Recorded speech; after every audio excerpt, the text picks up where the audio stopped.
Chaque aube nous offre une nouvelle opportunité. Peu importe ce qui s'est passé la veille, nous avons toujours la possibilité de recommencer. Dans la vision bouddhiste, le début de la journée n'est pas seulement le lever du soleil, mais un instant sacré où l'esprit est clair et le cœur réceptif. La manière dont nous choisissons de commencer la matinée influence profondément le déroulement du reste de la journée. Dans cette vidéo, je souhaite te présenter 10 pratiques inspirées du bouddhisme qui t'aideront à t'éveiller avec sérénité, clarté et un sens plus profond du but. Souviens-toi que les petits gestes, lorsqu'ils sont réalisés avec une attention pleine et entière, ont le pouvoir de transformer ta vie. Avant de continuer, je t'invite à t'abonner et à laisser ton soutien avec un « j'aime » si tu apprécies ces espaces de calme et de réflexion intérieure. Première pratique, s'éveiller avec gratitude.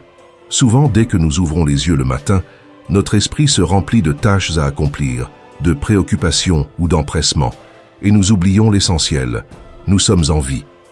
Le bouddhisme nous rappelle que commencer la journée avec gratitude est un acte transformateur. Avant de te lever, reste quelques secondes en silence. Ressens ta respiration qui coule naturellement et écoute le battement régulier de ton cœur. Ce pouce est déjà un cadeau immense. Il n'est pas nécessaire de paroles compliquées ni de gestes exagérés. Il suffit de poser ta main sur ta poitrine et de prononcer en silence un simple « merci ». Ce petit geste, s'il est fait avec sincérité, devient une graine de paix intérieure. Un esprit reconnaissant trouve le calme, tandis qu'un esprit qui ne fait que se plaindre ou se comparer reste prisonnier de l'insatisfaction. Remercier ne signifie pas ignorer les problèmes, mais reconnaître ce que tu as déjà, le toit qui te protège, le lit qui a soutenu ton repos, l'air frais qui entre par la fenêtre, ton corps qui, bien que pas parfait, continue de t'accompagner sur le chemin. Cette pratique intime et silencieuse est comme arroser une fleur en toi. Avec le temps, son parfum se répand dans chaque recoin de ta journée. Lorsque tu commences avec gratitude, tes pensées s'adoucissent, ton cœur s'ouvre et ton énergie devient plus stable.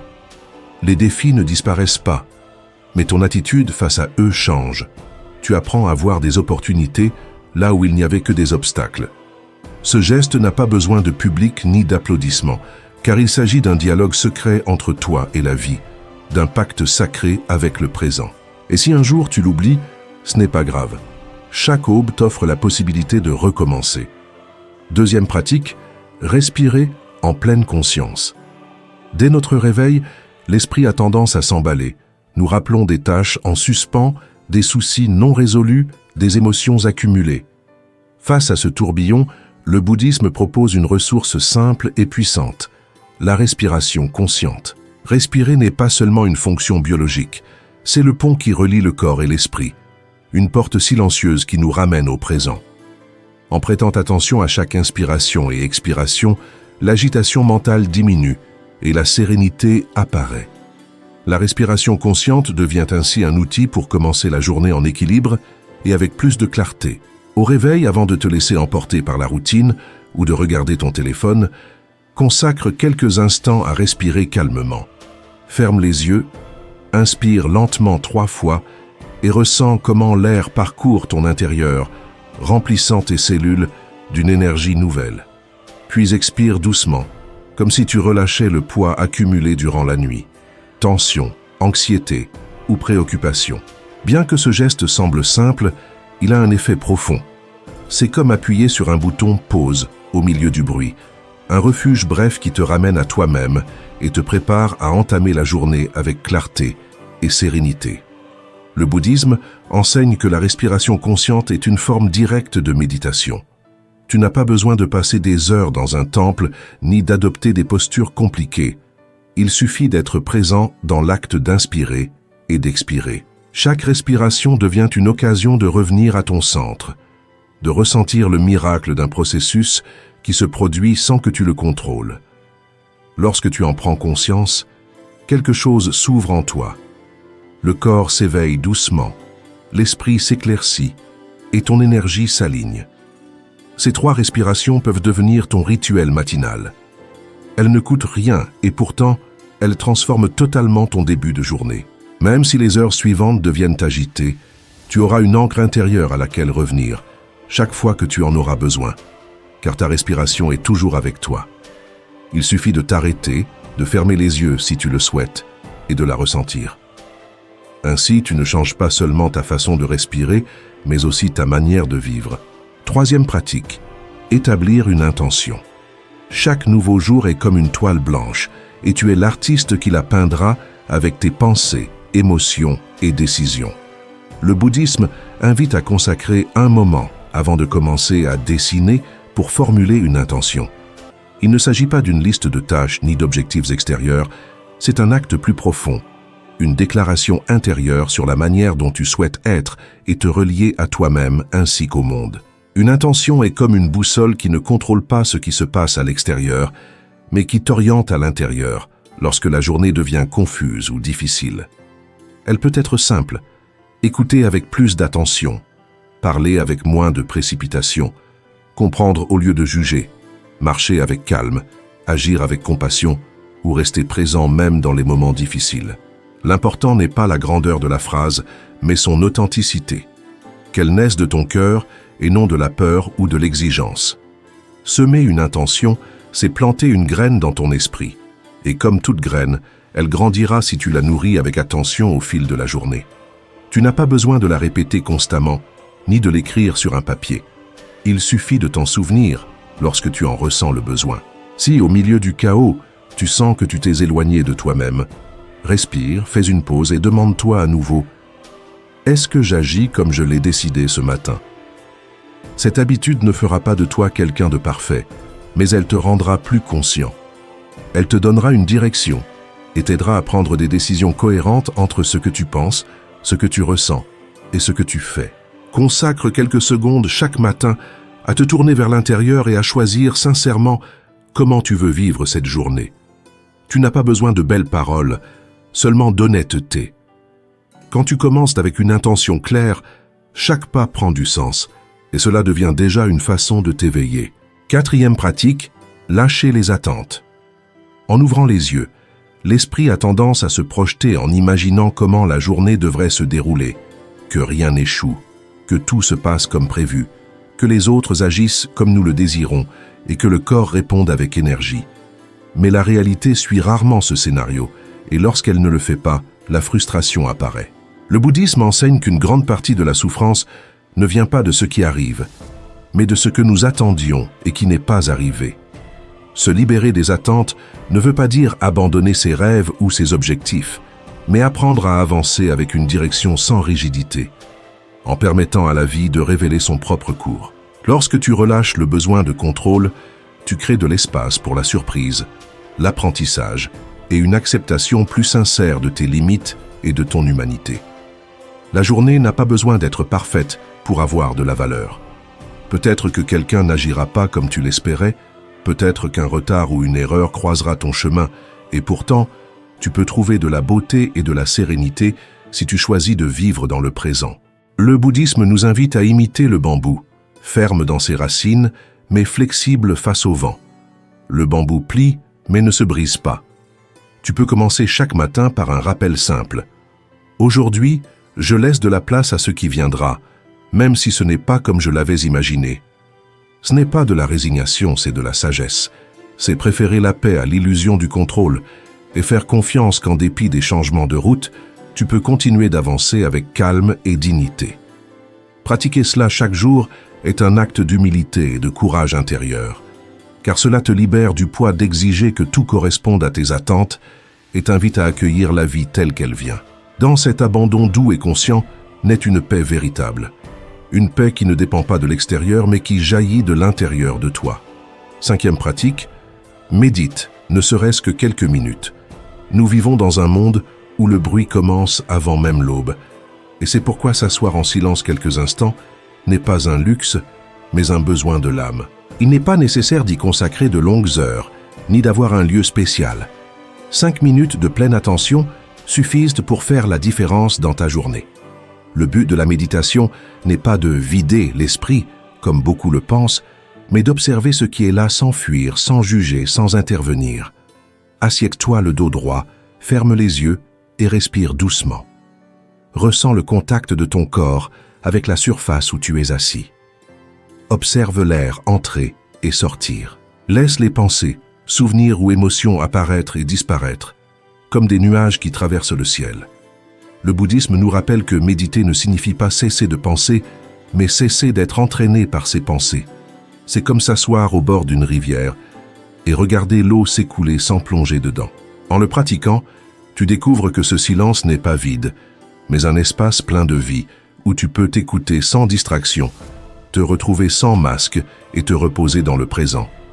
Ce moment de quiétude agit comme un remède doux. Il n'élimine pas la douleur à la racine, mais il apaise, allège et clarifie. Chaque minute consacrée à méditer est comme arroser un jardin intérieur avant que le soleil du jour ne devienne brûlant. Plus tu le pratiques, plus cela devient naturel et le silence cesse d'être étrange. Il devient ton refuge, un lieu où tu peux revenir même au cœur du chaos. Tu n'as pas besoin d'être moine pour le pratiquer. Il suffit de vouloir être vraiment avec toi-même. Quand tu commences ta journée dans le silence, avec attention et présence, toute la journée repose sur une base plus claire, solide et sereine. 6e pratique, cultiver la bienveillance aimante, méta.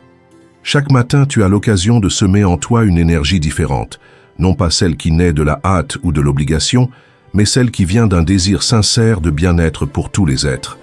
Dans le bouddhisme, cette pratique est appelée méta ou bienveillance aimante, et c'est l'une des façons les plus puissantes de transformer ta journée et ton cœur. Tu n'as pas besoin de rituels complexes, ni de paroles prononcées à voix haute. Il suffit de fermer les yeux quelques secondes et de souhaiter du bien. D'abord à toi-même, puis aux personnes que tu aimes, ensuite à celles que tu connais à peine, et même, et surtout, à celles avec qui tu as eu des difficultés. Tu peux commencer par toi, avec de simples phrases en silence comme « que je sois en paix », que je sois en bonne santé, que je sois libre de la souffrance. Ne le répète pas comme une routine vide, fais-le comme si tu dialoguais avec la partie la plus intime de ton être. Car bien souvent, la première personne à qui nous oublions d'offrir tendresse et soin, c'est nous-mêmes. Ensuite, étends ce même souhait à ceux que tu aimes. Fais venir à ton esprit l'image de quelqu'un de proche à ton cœur et répète en silence que tu sois en paix, que tu jouisses de la santé, que ta vie soit remplie de joie. Visualise ce souhait enveloppant cette personne comme une caresse lumineuse, comme une chaleur douce qui apaise et libère. Puis, élargis encore un peu le cercle. Pense à quelqu'un de neutre, une personne avec qui tu n'as pas de lien particulier, mais qui, comme toi, traverse ses propres joies et difficultés. Offre-lui aussi ton vœu de bien-être, sans distinction. Et si tu te sens prêt, dirige ce même souhait vers quelqu'un avec qui tu as eu des conflits. Non pas pour justifier le passé, mais pour relâcher le poids du ressentiment. Lui souhaiter la paix n'est pas un signe de faiblesse, mais un acte de véritable force et de liberté intérieure. En silence, murmure, que toi aussi tu trouves le calme, que ton cœur se repose. Le bouddhisme enseigne que ce que nous offrons avec sincérité nous revient multiplié. Pratiquer la bonté aimante transforme non seulement ce que tu ressens, mais aussi ta façon d'habiter le monde. Ton regard devient plus compréhensif, tes paroles plus attentives et tes gestes plus doux. Ce n'est pas une pratique à montrer aux autres, mais à habiter en toi. Et si un jour tu ne parviens à rien ressentir, si même il t'est difficile de souhaiter ton propre bien-être, ne te reproche rien. Répète simplement les phrases avec patience, comme on prend soin d'une graine qui finira tôt ou tard par germer. Fais de cette habitude un petit rituel matinal. Consacre quelques minutes à souhaiter du bien sans condition et tu remarqueras combien ta manière de marcher dans la vie change. Car lorsque tu cultives l'amour au début de la journée, tout devient plus léger, non parce que les problèmes disparaissent, mais parce qu'une lumière brille en toi, une lumière qui comprend, qui embrasse et qui libère. Technique 8. Souris doucement. Il existe des gestes qui paraissent minimes, mais qui cachent une force transformatrice. L'un d'eux est de sourire dès ton réveil. Il ne s'agit pas de forcer une expression ni de feindre des émotions, mais de permettre à ton visage d'adopter naturellement un léger sourire. Fais-le en silence, sans exagération, comme une caresse intérieure, rappelant à ton cœur qu'il peut commencer la journée avec bienveillance. Le bouddhisme enseigne que l'esprit et le corps sont inséparables. Ce qui se passe dans l'un influence directement l'autre. C'est pourquoi un geste aussi simple que d'étendre le visage avec un sourire conscient peut apaiser les tensions et transformer les émotions difficiles. Même lorsque dehors tout semble sombre ou que l'inquiétude habite ton intérieur, ce petit acte ouvre un espace de calme et d'espérance. Tu n'as pas besoin de raisons extraordinaires pour sourire. Le simple fait d'être vivant et de pouvoir habiter le présent suffit. Comme le disait un maître bouddhiste, parfois le sourire naît de la joie, mais d'autres fois c'est le sourire qui ouvre la porte à la joie. Même si tu le fais timidement au début, ton corps et ton esprit répondent peu à peu. La respiration s'apaise, la tension se dissout et le cœur se repose. Fais de ce geste un rituel intime, ta façon personnelle d'accueillir le nouveau jour. Personne n'a besoin de le voir, car ce n'est pas pour les autres, mais pour toi. Et si un matin tu ne peux pas sourire, ne t'y oblige pas. Souviens-toi simplement que cette possibilité demeure en toi, attendant le bon moment. Le sourire, dans la pratique consciente, n'est pas une obligation. C'est une porte ouverte vers la tendresse, l'acceptation et la lumière intérieure. Technique 9. Savoure la simplicité. Nous vivons à une époque qui associe souvent le bonheur à l'extraordinaire, réussite, expériences intenses ou moments rares. Pourtant, la véritable plénitude ne réside ni dans le lointain ni dans le spectaculaire, mais dans le quotidien, dans ce qui est si simple que nous le négligeons souvent. Au début de la journée, tu peux trouver de la sérénité dans un geste aussi basique que boire un verre d'eau. Fais-le lentement, en sentant sa fraîcheur parcourir ton corps et apporter soulagement après le repos. Observe la lumière qui entre par la fenêtre, écoute le chant des oiseaux, sens la chaleur d'une tasse entre tes mains. Ces détails, vécus avec une pleine attention, deviennent des portes vers le présent. Le bouddhisme rappelle que le sacré ne réside pas seulement dans les temples, mais dans chaque acte quotidien lorsqu'il est accompli en conscience. Marcher, respirer, regarder, laver ton visage ou écouter le silence entre les sons. Tout peut devenir méditation si tu le fais sans hâte et avec attention. Lorsque tu apprends à valoriser la simplicité, tu n'as plus besoin que les circonstances extérieures soient parfaites. Tu découvres qu'il y a déjà beauté, vie et plénitude dans ce qui est devant toi. Et même si le moment n'est pas tel que tu l'espérais, le regard conscient t'apprend à te réconcilier avec ce qui est, au lieu de te concentrer sur ce qui manque. C'est là qu'éclot une paix silencieuse et durable. Cette habitude ne demande ni temps supplémentaire ni effort particulier. Elle requiert plutôt une disposition à observer avec des yeux neufs ce qui est familier. En apprenant à savourer le quotidien, tu découvres que le bonheur n'était pas loin, il était seulement ignoré. Et en le retrouvant, chaque jour devient un petit miracle vécu dans la gratitude. Technique 10. Marche en pleine conscience. Marcher est un acte si automatique que nous le faisons souvent sans y penser, comme s'il n'existait pas. Pourtant, même les premiers pas de la journée peuvent se transformer en un profond exercice de conscience. Il ne s'agit pas d'arriver vite quelque part, mais d'expérimenter le mouvement avec présence. En te levant, essaie de marcher lentement sans regarder ton téléphone ni te précipiter dans la routine. Sens comment tes pieds touchent le sol, comment chaque partie de ton corps participe à ce geste si simple et si miraculeux. Laisse ta respiration accompagner ta marche, créant une danse silencieuse entre le corps et l'esprit. Tu peux renforcer cette pratique en répétant mentalement une courte phrase comme « Je suis ici, je suis vivant ». Non comme un slogan vide, mais comme un rappel de gratitude et de présence. Chaque pas conscient devient un acte de connexion avec toi-même, avec la terre qui te soutient et avec l'instant que tu vis. Le bouddhisme enseigne que le mouvement effectué en pleine conscience apaise l'esprit et dissout les préoccupations. Marcher ainsi libère des tensions invisibles et ouvre un espace de clarté tranquille. Tu n'as pas besoin d'un lieu spécial. Cela peut être chez toi, dans le couloir, au jardin ou sur le chemin du travail. L'important n'est pas le lieu, mais la qualité de ton attention. Fais de cette pratique un petit rituel, non comme une obligation, mais comme un cadeau. Avec le temps, tu remarqueras que marcher en conscience transforme aussi ta manière de vivre, car celui qui marche présent habite la vie présente. Et chaque pas, aussi ordinaire qu'il paraisse, devient une expression de paix, de gratitude et de sagesse. Chaque matin apporte l'occasion de réveiller non seulement le corps, mais aussi l'âme. Ces 10 pratiques sont comme des graines de conscience qui, si elles sont cultivées avec constance, germent en une vie plus pleine, plus sereine et plus compatissante. Tu n'as pas besoin de toutes les appliquer d'un coup. Commence par une seule, fais-la tienne et répète-la avec amour. Si ce message a résonné en toi, tu peux laisser un commentaire en partageant laquelle de ces pratiques tu aimerais commencer demain. Que ta journée soit remplie de lumière, de paix et de sagesse. On se retrouve dans la prochaine vidéo. Reçois une étreinte lumineuse.